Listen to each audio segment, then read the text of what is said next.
Esta historia transcorre principalmente en Galicia, na fermosa cidade de Marineda, pero podíamos comezala no Grove, de onde ven a nosa protagonista principal, ou incluso en Cospeito, por Lugo, de onde veñen outros dos que se van a asomar á pantalla.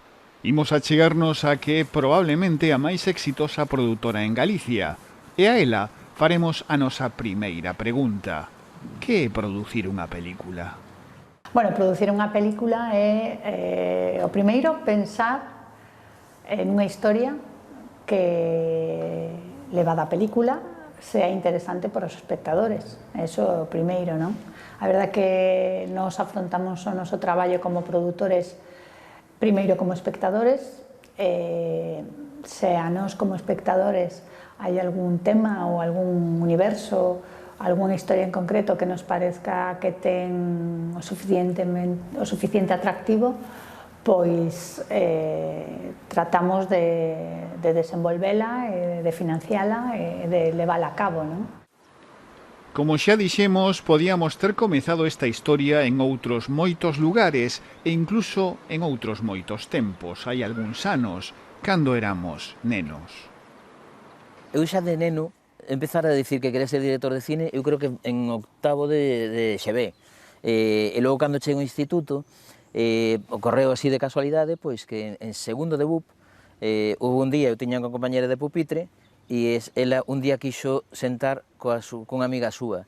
Entón veu sentar ao meu lado o compañeiro de pupitre desta outra amiga, e ese era Luís Tosar. Entón quedamos ali sentados os dous no pupitre, sen falar moito, pero a verdade que a raíz de, bueno, como que empezamos a conectar e enseguida fixémonos super colegas e empezamos no momento en que eu conseguí unha cámara, que era unha cámara de VHS que comprara meu irmão Pepe, meu irmán maior, compraron unha cámara de VHS e eu arramplei con ela e empecé a rodar curtas con Luís. O éxito é algo fuxirío, pero é posible que a mellor produtora de Galicia teña acadado cal é o segredo do éxito no audiovisual. Por se acaso, investigaremos. Facendo disfrutar o público e facendo historias que son desde o entretenimento, pero con películas que a mellor sí que teñen 2, 3 ou 4 visionados. Prácticamente todas as nosas películas tocan temas, falan de temas que son candentes, que son trascendentes. O que pasa é que sí que é certo que non os poñemos normalmente no primeiro foco da historia, non? Están sempre como no segundo ou no terceiro.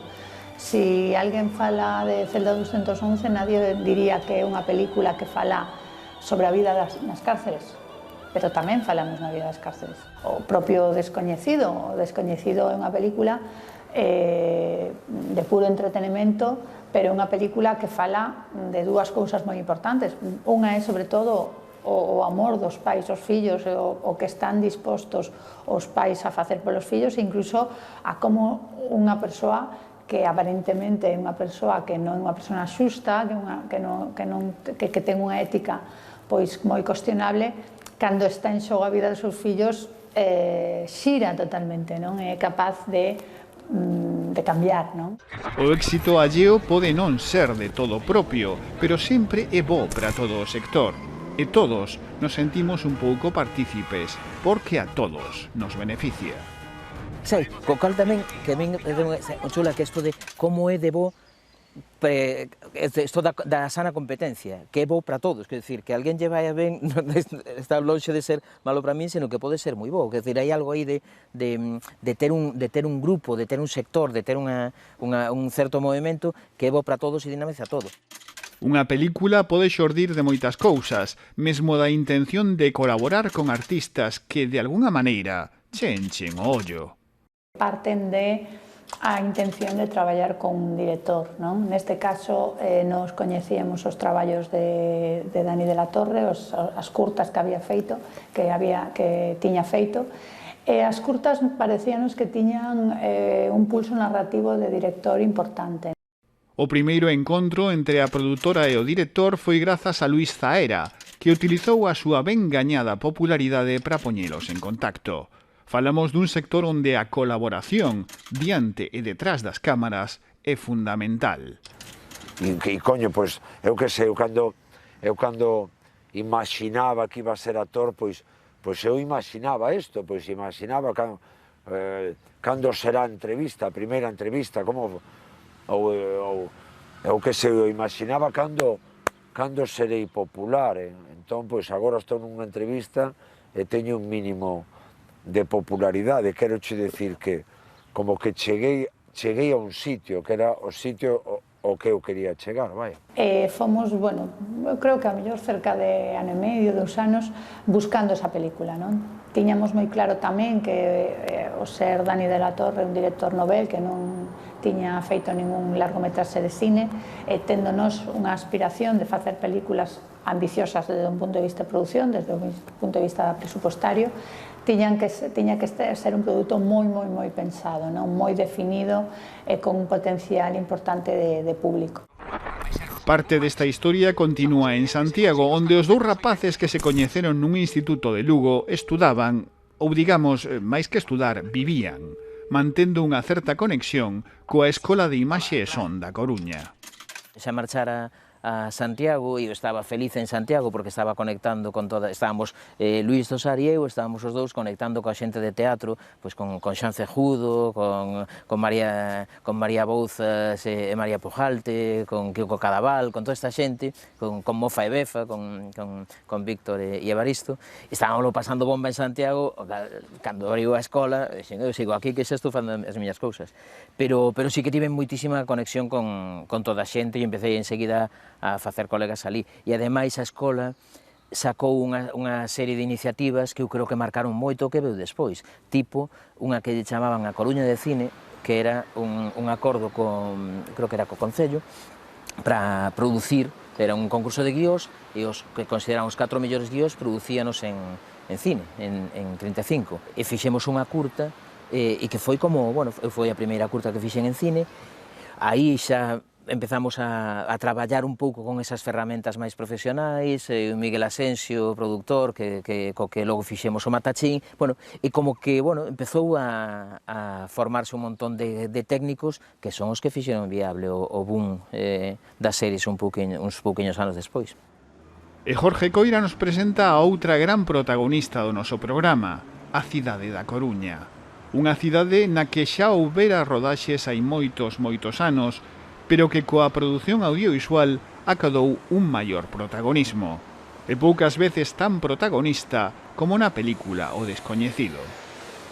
Detrás de cada película hai moitísimas decisións moi meditadas, dende a propia historia, o propio guión, que levanos sempre moito tempo e lle damos moitísimas voltas, a un casting tamén moi buscado, moi pensado, un equipo técnico tamén, non todos os directores de foto, non todos os directores de arte, non todos os montadores, os músicos valen para todas as películas, non? E nos aí facemos un traballo moi exhaustivo de elexir os mellores para cada película, non? É un traballo que tamén facemos da man do director, lóxicamente, pero neste caso, que Dani era director novel e non tiña dirixido ninguna longa metraxe de cine, nós o que fixemos foi buscar os mellores profesionais, xente que moitas delas xa tiña traballado con nós, e pensar en cales eran os mellores elementos para facer a película. No caso de Jorge Coira, foi unha proposta miña que Jorge Coira fora o montador. Dani en primeiro momento non prefería outro montador con el que xa traballara anteriormente. Convencino de que Jorge Coira era o montador máis apropiado, e, bueno, claramente foi unha boa decisión. Todos compartimos esa idea de que foi unha moi boa decisión, porque Jorge Coira, aparte de un excelente montador, é un excelente director, é unha persoa que ademais moi xenerosa, moi xenerosa no sentido de que en ningún momento iba sempre a traballar a favor do director e da produción. Eu tenho a sensación de que hai algo aí nas crises e as rodaxes son caldo de cultivo para as crises constantemente. Creo que non hai rodaxe que teña, é dicir, casi vamos a crise diaria, sempre es todo gravísimo, todo nos parece que constantemente temos que estar lembrando de espera, aquí non morreu ninguén, non pasou nada, todos tranquilos, quero decir, vamos, que estamos contando unha historia, disfrutemos da vida, pero xurden crises constantemente, e un pouco como que nas crises, cando hai un momento de crise, é cando ves unha cara para min esencial da xente, de como reaccionamos ante as crises, e eu ponme malo a xente, e creo que pasa moito, e é por medos, non é por maldade, é por medos, así, pero hai moita xente que reacciona nas crises, o de primeiro vou salvar o meu cu e entón empezar a botar merda para fora, e claro, é un punto de, non, espera, o primeiro é solucionemos o problema. Nos, sí que é certo que non somos uns produtores máis de buscar nosos proxectos e buscar nosos directores que ao revés, non? Por eso, ás veces, porque para min é moi importante coñecer a persoa, non? Entonces, é unha relación a veces complicada, é un traballo intenso, e nos, a verdade é que pola nosa forma de traballar e pola nosa, polo noso ADN, somos produtores creativos, somos produtores que nos involucramos en todas as partes da produción e que estamos pois moi pendentes de poder estar axudando o director en todas as decisións relevantes, non? Efectivo, non absolutamente en todas, sería absurdo, pero sí que góstanos moito acompañar o director e que sea un traballo en equipo. Toda película parte dunha pregunta, e a pregunta básica do descoñecido é algo que, de seguro, moitos nos temos feito algunha vez. Podería pasar que unha persona afectada por o desmán dos bancos se tomase a xusticia pola súa man e chegar a facer unha barbaridade? Pois podería pasar, non?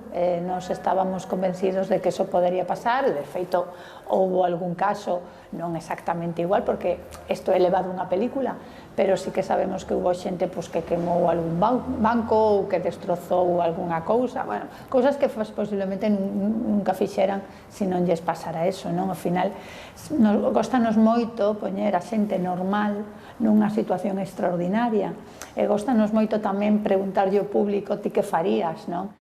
A rodaxe na Coruña plantexaba unha serie de dificultades, entre outras, a de saber como reaccionaría a xente da rúa, porque unha produción sempre afecta e a todos nos molesta que curten unha rúa ou que pidan silencio cando precisamente o que queremos é usar a rebarbadora. Pois mira, a rodaxe aquí foi, a verdade que é unha maravilla. Eu só podo estar agradecidísima a Coruña, a cidade da Coruña, a xente da Coruña, porque sempre nos acollen cos brazos máis que abertos, non? Non só co descoñecido, pasounos con máis películas, porque a verdad, non só con películas, incluso con series agora, non? Que estamos rodando series tamén aquí en Coruña, porque a xente síntese moi orgullosa. A verdade é que a xente síntese moi orgullosa das cousas que facemos, das series que facemos, das películas que facemos, eso notámolo, non? No caso do descoñecido, a verdade é que eu estaba antes da rodaxe moi preocupada porque era a primeira vez que afrontábamos unha película na que só creo que foron 2 ou 3 días de rodaxe en interiores. Todo o demais foi en exteriores, e ademais foi en exteriores con certo desplegue, non? Tanto de persecucións, ocupar a Plaza de Vigo, que é unha das prazas máis importantes da Coruña, chea de rapaces, nenos e familias disfrutando do aire libre. Eu estaba un pouco preocupada porque eu estaba como convencida de que os 2 ou 3 ou 4 días de rodaxe o Concello iba a decir no, acabouse, non? Porque tiñamos que vaciar moitas calles, cortalas, en fin, foi unha cousa realmente especial, non? Non todas as nosas producións requiren esa intervención na rúa. Unha rodaxe sempre interrompe. Sempre pode haber alguén ao que lle causes problemas e a xente de produción de campo son quen teñen que poñer un sorriso e pedir unha vez máis os obreiros que están coa rebarbadora, e sempre hai unha rebarbadora preto dun set de rodaxe, que paren un segundo. Son os heróis esquecidos do audiovisual. En cambio foi todo de maravilla, porque a xente estaba moi contenta, moi orgullosa, cando, bueno, sempre hai xente que non, pero normalmente decían, parábamos aos peatóns e decíamos, por esta rúa non pode, ai, sí, non se preocupe, vamos por outro lado.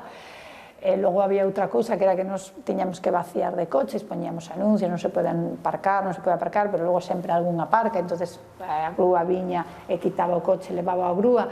Bueno, hai anécdotas, non? Eu dicéndolle á policía local, por favor, non se lo lleves, deixo aquí, a ver se ven o dono. Bueno, en fin, hai moitas anécdotas, non?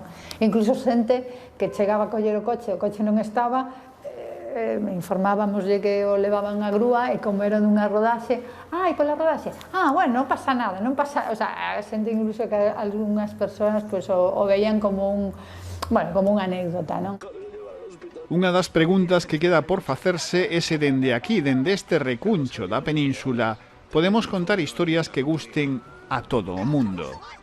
Eu diría, sen dúbida podemos. É dicir, eu, por exemplo, pola miña parte, esa miña aposta, eu sigo vivindo aquí, ainda que sí que é verdade que agora levo moitísimo tempo sen ter a oportunidade de facer nada para a Televisión de Galicia, especificamente, pero entón eso, traballo máis para fora, pero quero poder facer historias que se poidan ver en calquera lugar do mundo desde aquí, producidas desde aquí. E logo, se podemos rodalas aquí, mellor, pero senón que tamén temos a capacidade de rodar onde sexa o mellor para a historia. Podemos considerar que hai tres cousas que ter en conta: os fríos orzamentos, os cartos, que a xente traballe a gusto e que a sociedade onde se desenvolve a rodaxe comprenda que forma parte desa rodaxe. Hai que encher tres bolsillos cando un é produtor e traballa. Non cando é produtor, eu creo que casi en calquer faceta da vida profesional, non? Por un lado, o bolsillo, dos beneficios económicos, non? O bolsillo do diñeiro, porque ao final o diñeiro dache a tranquilidade de seguir afrontando retos novos, proxectos novos, e dache en parte moita independencia a hora de afrontar as cousas, non? Outro bolsillo moi importante é o bolsillo do prestixio, non? Porque ás veces o prestixio solo non fai que se poda ir ben empresarialmente, pero se tes prestixio axuda, non? Axuda. E outro bolsillo importante é o bolsillo dos amigos, de ir facendo a base de traballos e de películas neste caso, pero creo que isto se pode trasladar casi a calquer profesión. Os amigos son importantes, e cando falo de amigos de non ir deixando boa huella por aí por donde vas. Podemos facelo e podemos, por suposto, contar historias nosas, e sí que é verdade que eu creo que hai algo aí, pero xa vai máis algo da televisión ou do cine, ten que ver coa cultura en xeral, que teño a sensación de que moitas veces, vivimos nunha sociedade que moitas veces ten unha imaxe da cultura como algo un pouco como de certo adorno, é algo que queda bonito, que está ben, pero que non é esencial. E eu creo honestamente que é algo esencial, é dicir, obviamente, se caen as cousas que sosteñen a sociedade, sanidade, educación, é dicir, eso é a pura base, é o que fai que poidamos ter unhas vidas tranquilas, unha economía que funcione razonablemente ben, que haxa unha sanidade pública que faga que non esteamos preocupados todo o tempo por se enfermamos e non teñemos diñeiro para poder pagalo, e poder ter un acceso a unha educación decente, iso é unha base esencial. Pero con todo, se só é iso e non hai unha cultura propia coa que esteamos conectados, a vida sería tristísima. E iso para nós é moi importante. Cando falo dese bolsillo, falo desde ir a un piso da Coruña a rodar e que os donos do piso estén encantados e satisfeitos, porque esos yo dirán a outros, e outros a outros, ou ir a rodar un concello, a un edificio público e que tamén che den a enhoraboa, non? Porque eso significa que non vas cerrar as portas nin para proxectos teus futuros, outras rodaxes ou compañeiros. E falo o mesmo de actores, non? E de directores, e de guionistas, e de técnicos. Actores, guionistas, técnicos que forman parte dunha industria que é moito máis que unha fábrica de ilusións. É un escaparate para toda unha comunidade, Galicia, que atopa o seu lugar no mundo e proxecta a súa propia identidade. Moito máis alá dos cartos que repercuten sempre nun lugar por rodar nese lugar. Hai estudios concretos que calculan, que teñen calculado, non? O que a repercusión que implica pois unha serie nun sitio concreto ou unha película nun sitio concreto, tal. É moi importante, non? Que a xente sea consciente. Cando digo a xente non falo solo da xente da calle, sino que falo tamén dos responsables políticos, non? Da importancia do audiovisual. Quer dicir, estamos nos pleno siglo XXI, o audiovisual, sin dúbida, é a ferramenta de marketing máis importante que ten calquera sociedade. Houve momentos que foi a literatura, ou os escritos que facían os monxes, ou a prensa no seu momento. Agora, sin dúbida, é o audiovisual, non? As producións galegas abríronse a todo o mundo, pero estamos a vivir un cambio de paradigma onde cada persoa, cada individuo, parece ser o seu propio mundo consumidor. Non son nada agorero, non teño moita tendencia a estar intentando adiviñar o futuro porque me parece tan impredecible todo que non o sei.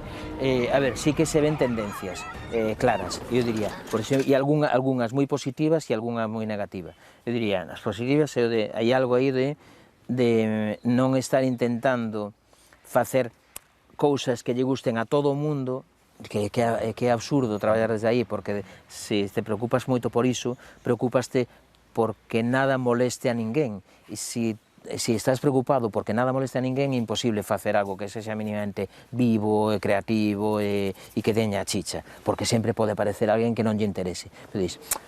Pero non fagas nada para que lle guste a todo o mundo, pero eso, realmente fai algo que teña corazón, que teña vida, e creo que se está abrindo, entón, desde un lugar máis puramente comercial, digamos, dunha visión máis comercial, o que pensan é de, vale, entón queremos series que lle gusten moito a este tipo de público, cosas que lle gusten moito a este tipo de público, e intentar cubrir toda a sociedade de forma que creo que está habendo unha variedade e unha oferta agora mesmo moi interesante, moi potente e cousas moi diversas. Eso é unha parte boa. Non é tanto facer un produto local, que tamén, sino facer produto para o mundo, contar historias para o mundo, contalas contalas desde o noso punto de vista, contalas desde o noso prisma. Contalas nosas propias historias, pero podemos chegar a todo o mundo contando as nosas propias historias. Podemos convencer a un rapaz de Idaho ou a unha muller de Riga con historias rodadas, por exemplo, na cidade da Coruña. O sea, que pasa? Que en Los Ángeles poden hacer películas ou series que gusten en todo o mundo e desde Coruña non? Pois sí, desde Coruña tamén. Pero, sin dúbida alguna, se unha rexión, se un país quere existir no mundo, había a ferramenta máis útil que pode utilizar é audiovisual, non? Facer historias dende o seu. O audiovisual normalmente, ademais, o que trae son como noticias positivas, non? Porque se nós, como Galicia, salimos nos periódicos de toda España, estáse a falar en toda a televisión de España de, por exemplo, pois el chicle, e cando eso non é positivo, eso non é algo que nos reporte nada positivo. Pero, en cambio, se está falando de unha serie ou de unha película que funciona moi ben, que ten premios, que é un éxito de taquilla e que se rodou en Galicia, que Galicia que bonita sale, que ben se vive en Galicia, que ben se come en Galicia. Temos rodado en Buenos Aires, rodamos en Budapest, rodamos en Barcelona, rodamos en Madrid, rodamos en todo o sur de España moitas veces. Bueno, temos rodado en moitos sitios, pero tratamos sempre que podemos, de rodar aquí na Coruña e facer localizacións que son fora da Coruña, facelas aquí. Nos fixemos en Coruña ou alrededores, Coruña, Lugo, Pontevedra, Ferrol, rodamos moito, bueno, un pouco todo o entorno de Galicia. Pois fixemos Nixeria, fixemos Melilla, fixemos Toulouse, fixemos Madrid, fixemos Barcelona, bueno, estamos un pouco especializados en ser capaces de rodar na Coruña cousas que pasan noutros sitios, non? Xa o dicía a canción, rodar na Coruña que bonito é, andar de parranda e dormir de pé. Claro que o audiovisual non está para andar moito de parranda, porque está metido nun cambio que pode eliminar moitas vías de visualización e distribución.